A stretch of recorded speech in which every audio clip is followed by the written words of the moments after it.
संधि क्या होता है? गढ़ प्लस इश, एक ही शब्द के जरिए हम समझेंगे, गढ़ प्लस। तो संधि का परिभाषा में क्या है कि प्रथम शब्द का अंतिम वर्ण। ठीक है बच्चों, तो अंतिम वर्ण अड़ का जब हम वर्ण विच्छेद करते हैं तो क्या होता है? अड़ का अगर हम वर्ण विच्छेद करेंगे तो अड़ प्लस अ। ये क्यों होता है बच्चों? अगर कुछ याद आ रहा है तो कमेंट में लिखकर बताइए। ये क्यों होता है? क्योंकि हर एक व्यंजन में एक स्वर अ मिला होता है। समझ में आया बच्चों? तो यहाँ पर अ आ गया और द्वितीय शब्द का प्रथम वर्ण ई है। ठीक है बच्चों, ई है।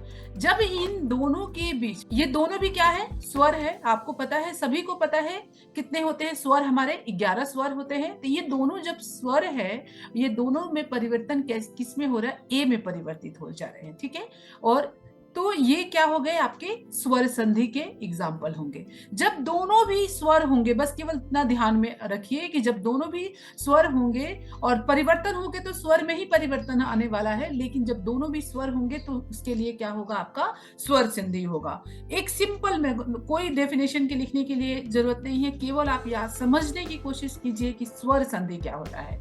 नेक्स्ट है आपका व्यंजन संधि।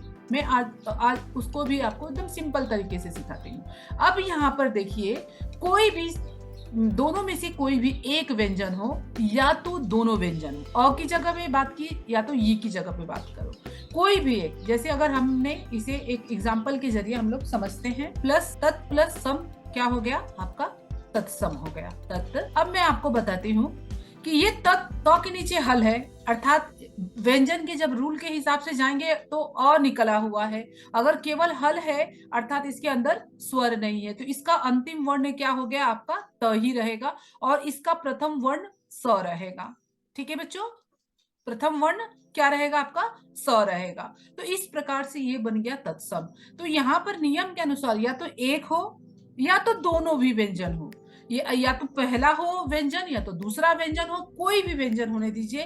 एक भी अगर यहाँ पर व्यंजन आता है अंत में या तो प्रारंभ में, और या तो दोनों भी व्यंजन हो, तो उस केस में क्या होगा? आपका ये व्यंजन संधि होगा। ठीक है बच्चों, सिंपल भाषा में समझ में आया। और नेक्स्ट है आपका विसर्ग संधि।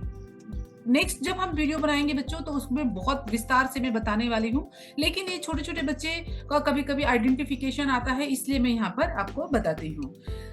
जैसे अभी एक लिया हमने, प्रातः, प्रातः और प्लस काल। अगर दोनों में से कोई एक विसर्ग हो, इसे हम क्या कहते हैं? विसर्ग कहते हैं। ये तो निश्चित है कि यहाँ पर विसर्ग का चिन्ह होगा ही विसर्ग संधि में। तो क्या हो जाएगा? आपका प्रातः काल, ये एक शब्द हो गया और उसमें विसर्ग संधि रहेगी। तो इस प्रकार से तीनों भी संधि की पहचान आप बहुत ही आसानी से कर सकते हैं। उम्मीद है बच्चों आप लोगों को बहुत अच्छे से समझ में आ गया है।